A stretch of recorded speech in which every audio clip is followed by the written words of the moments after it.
Now, Yeah. journalism has, I believe, especially in America, American journalism has lost a lot of credibility.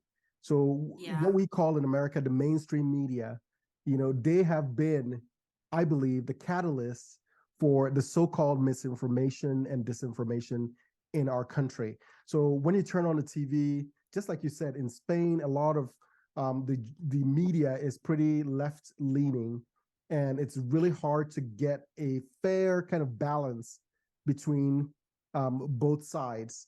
And even though the media wants us to trust them, they don't treat us like we are people who are sensible and able to make decisions, right? The media is basically colluding with the government to lie to us. Think COVID and all the lies we heard during COVID, right? They collude with the government to lie to us. And then when you challenge the media or you challenge the government, you're called a conspiracy theorist, you're called an extremist, and so on and so forth. So, what is the state of journalism, and what is your approach to journalism? Are you opinion? Are you fact? How are you navigating that journalist world? That is an interesting question.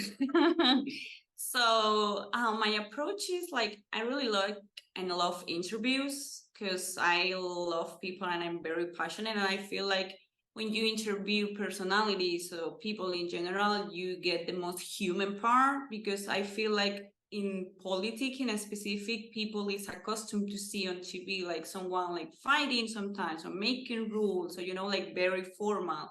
And I feel like when you approach to someone as an interview, you can get that human part, that sensitivity, like they don't used to show in a congress or stuff like that.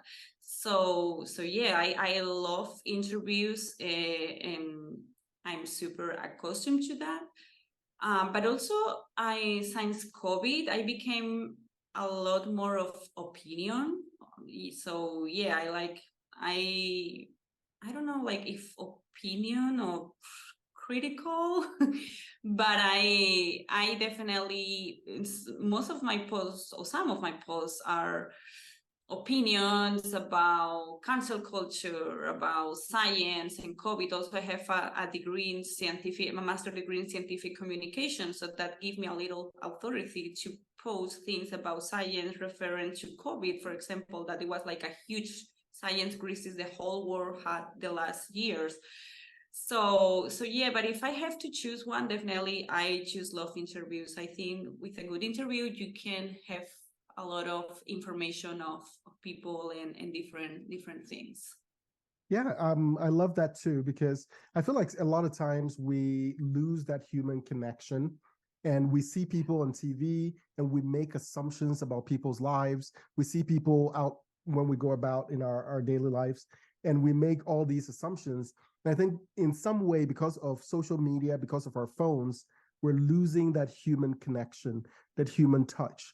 And so when someone interviews someone and opens them up, to that vulnerability, and you Yeah. get to understand kind of who they are, and how they think when they're not, acting for everybody to see, that allows us to recognize the humanity between each of us.